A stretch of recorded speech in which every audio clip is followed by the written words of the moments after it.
welcome back to my channel and to the second half of my November wrap-up. In the first half of November, I read about 5 books. Second half of November, I read about 4.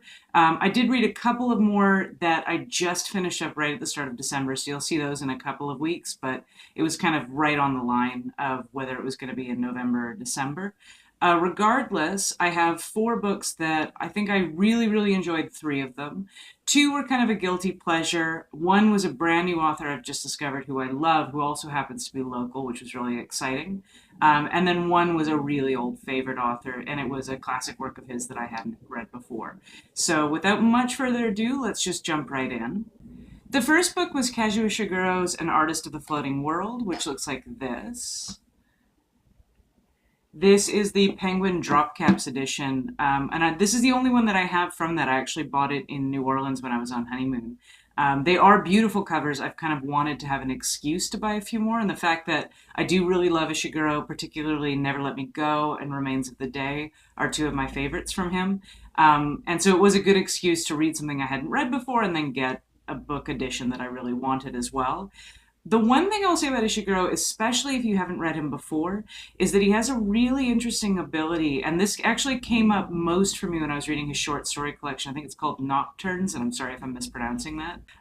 But if you've read some of his stuff before, one of the things that you might have encountered is this feeling that nothing's really happening in the narrative or the story kind of as you're reading it. It does feel like it kind of plods along, or that the characters aren't really either moving the plot forward or telling you everything, and that you can tell that there's sort of a secret or something at the heart or something that they are holding back. And there is a frustration with feeling like they're never quite getting to the point. This was definitely one of those where that was probably the whole point of the story. And I would say Remains of the Day kind of does the same thing. I won't spoil what it is at the end. It's not so much a mystery as it is something that the characters kind of not admitting to themselves and then not admitting to you. This one deals with an artist who, this is somewhat obvious from the beginning, but I'll try to keep the spoilers fairly light, was involved with propaganda posters during the Second World War. There's that side of things. There's also a discussion around artistic style and this artist's rejection of the growing American influence. It's now, I believe, the 1950s in Japan. And you see a lot of this character, who's now an elderly man, dealing with his grandson, who's very enamored with Western culture, and he finds this uncomfortable. But his own daughters, meaning the lead character's daughters, also find their father's rejection of the American world a little bit troubling because of everything that happened with Japan, and this idea that people who were supportive of Japan during the war against the United States, or however you want to phrase it, in the Second World War, are now seen as traitors, or are now seen as on the wrong side of history. So it's negotiating a lot of that. However, the majority of the plot is him sitting in his garden with his daughters and talking to his grandson, and kind of having these largely secondary conversations. And it's only in tiny flashbacks and tiny bits of those conversations that you get that that's the main part of the plot. One of the biggest things is that sense, though, and I think this is why it can be a frustrating read, is because you're not getting payoff as you're reading, because it almost hits you really strongly at the very end of the book. The actual reading process isn't necessarily that pleasurable, and so you feel really rewarded at the end because it does feel like everything's slid into place. Not like with a twist ending, but more specifically with, it's like suddenly there's a clarity to everything that's been going on, that links everything together in a really interesting way, but you have to be willing to get to the end. Now, this isn't a terribly long book, as you can tell. Like, this is fairly slim, but it can be a little bit of a slog in places, and you do feel that enormous frustration of just wanting them to get to the point of the plot. But in that sense, it also has that realism of, people often don't just sit around discussing things that would further a plot or would tell you exactly what you want to hear. They often equivocate. And so it's sort of a weird thing for me to recommend, because I don't necessarily recommend it to somebody who really likes a plot that goes quickly, and especially if you like twist endings or anything where it feels like you get a real sense of finality. If anything, I feel like all of his books end on this kind of melancholy note that speaks to human nature more than it would to any big reveal. But with that said, I did really enjoy it by the end. But again, it would kind of be the litmus test of whether you preferred Never Let Me Go or Remains of the Day as to whether or not you're going to like this one, because it's definitely more like Remains of the Day than Never Let Me Go. And I think Never Let Me Go was his much more commercial success. Again, it is a classic. I love it and I love his writing, but that's sort of a little bit of a strange warning if you've never gotten into him before or if you find him challenging. One other thing was I still haven't finished The Buried Giant because from the reviews that I've read, it's one of the rare ones where nothing happens in the plot and then it still doesn't feel that rewarding by the time you finish it. But I'm hopefully going to finish that one in December and then I can actually give my own review of it.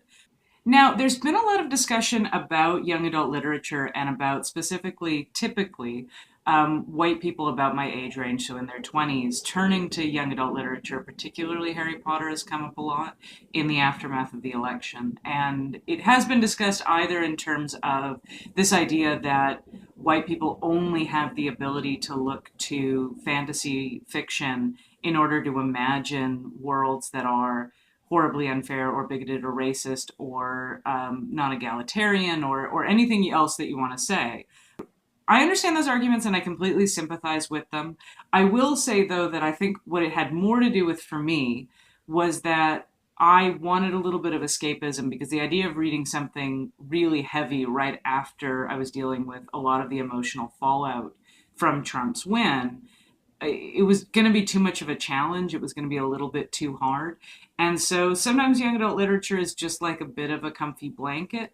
The irony is, and I'll tell you what I'm actually talking about in a second, but the irony is that I realized I had read this book exactly 3 years ago on the same day. I had finished it about November the 12th, I think, in 2013, and then again in 2016. So it's also one of those ones where because it starts with kind of a stormy day, I think if there has been a particularly stormy day, it reminds me of it and then I want to read it again. And that was Madeleine L'Engle's A Wrinkle in Time. For some reason, I've actually never liked the cover art for any edition of A Wrinkle in Time, although this one I think gets the closest to being interesting. There's kind of like the fun, like framework that it's doing, where it sort of describes the plot through the framing, and then the center is just space or an empty area. I'm actually more thinking of the next one in the series. A Wrinkle in Time is one of my consistent YA favorites. I do love Harry Potter, but for some reason, but I think A Wrinkle in Time deals much more directly and much more quickly with the idea of kind of a fascist, everyone has to look the same, everyone has to be the same environment. That skips to pretty much the end of the book to discuss that at all, and I don't want to spoil it. I do think, again, it is one of my consistent YA favorites. I love it. It's a little bit weird to review it in general, except to say that it was kind of the perfect comfort food at this time. So if you've never read A Wrinkle in Time before, I kind of jumped to reviewing it and talking about it before I actually summarized it. I think the best way to describe it is that A Wrinkle in Time is about a group of children and young adults, primarily Meg, who I think is about 12 or 13 in the book, Calvin, who is one of their neighbors, who I think is about 14 or 15, and then Charles Wallace, who is Meg's youngest brother, who's about 6. These three go on an adventure with three beings who initially look like women and then go on to look like and be other things. The idea is that Megan Charles Wallace's father has gone missing. He was, I think, a physicist, that he was testing out theories of space travel using time travel. So the idea that you could bend time in such a way that you could travel through galaxies in no time at all, and therefore you're not going forward or backward in time technically, but you're using time as a way to go a distance. In doing so, these children land on, among others, a totalitarian planet where everyone has to look the same, be the same, act the same, and they're all controlled by kind of one central hub. At the time, given that this was the 1960s, this would have been a bit of a statement on communism, but it kind of works for any fascist or totalitarian government. And it was also clearly about the space race that was going on at that time, the Cold War that was going on at that time. But the central message of uniqueness or the necessary humanity of individuality is, I think, universal still. Also, this is being adapted into a film by Ava, I want to say it's DuVernay, who did Selma, and she has already put together a really fantastic cast. and that is going to be really exciting. I think that's coming out in 2018. If you haven't read it, I would recommend it. I have a feeling if you're getting into it past about the age of 16, you're probably going to find it a little bit too juvenile. I don't know if you would classify it as middle grade fiction. I think it probably is, although I've never been 100% sure of what that classification is, partly because Canada doesn't have as much actual middle grade as the United States does. So that lack of middle grade, I think it's like years 6, 7, and 8. So yeah, I think 12, 13 would probably be the right age to read this, but you could definitely read it if you were older and you just hadn't given it a shot yet. The second book in the series was the next one that I read in the month, and that was not as good. It never has been, so it's called A Wind in the Door. It's got that same kind of the bordering that I liked from the first book, although less interesting because the book is less interesting. This one, it's hard because it felt like it was a really ambitious concept. So we've jumped in time a couple of years. Charles Wallace is now in kindergarten, I think, or first grade, and Meg is in high school and is worried about her brother's experience in school because Charles Wallace is a little bit unusual, to put it lightly. Um, then it goes into kind of this long and slightly boring trip that kind of feels like a Magic School Bus episode. I don't want to blow it too much, but that's probably the best way to describe it. It's just compared, I think, especially to what felt like much bigger and more important themes in A Wrinkle in Time. This one just isn't as good. Although I am almost on the third one right now, and while I wouldn't put it on par with A Wrinkle in Time, it was definitely a lot better than this one. So if you were going to read the whole series, it's actually a little bit of a question about how big the series really is, because sometimes it's done as a trilogy. So the one that I'm reading right now would be the last one. Sometimes it's done as a quadrilogy. Sometimes it's done as would you call that a quintilogy? And then there are a series of books that I think are based on the descendants of these characters, which may or are cousins or something, which may or may not also be included. The set that I got, that all of these covers come from, did have 5 books in it, which includes one with a spin-off with their twin brothers who are not very interesting. And I kind of felt like it was more like they might as well have their own books, but I don't really think anyone was crying out for that. So it's a little bit of an interesting one because in a lot of ways it kind of reminds me of The Matrix. Like you wish there had just been the first one so that you almost didn't have to engage with the next few. You could carry on with The Wind in the Door, but know that the third one will kind of give you more of a payoff, and so hopefully you'll keep going for that. And the last book I read this month is probably the one I loved the most. It's from an author I haven't heard of before, but I was listening to, I think, the Guardian Books podcast, which is really good. I actually prefer the New York Times book podcast, mostly because I think the Guardian one winds up often being like an hour-long interview. And if you're not that interested in the book and you're not that interested in the author, it's a long slog to get through to not be that interested by something, whereas the New York Times podcast is much better about giving you a bunch of different pieces of content and book recommendations and so on. But the one that did come out of that from The Guardian was Martin John by, and I feel like I'm going to butcher her name, I think it's Anakana Schofield. It was really good. So, interestingly, when I was talking last time about how I'd want my channel to change and the themes that I do want to engage with and the themes that I don't want to engage with anymore, one of the ones that I did talk about was sexual assault. And so ironically, when I was listening to the interview with the author, she was saying, oh, this is about a man who touches women on transit. I think he's also a flasher. I think he's a public urinator.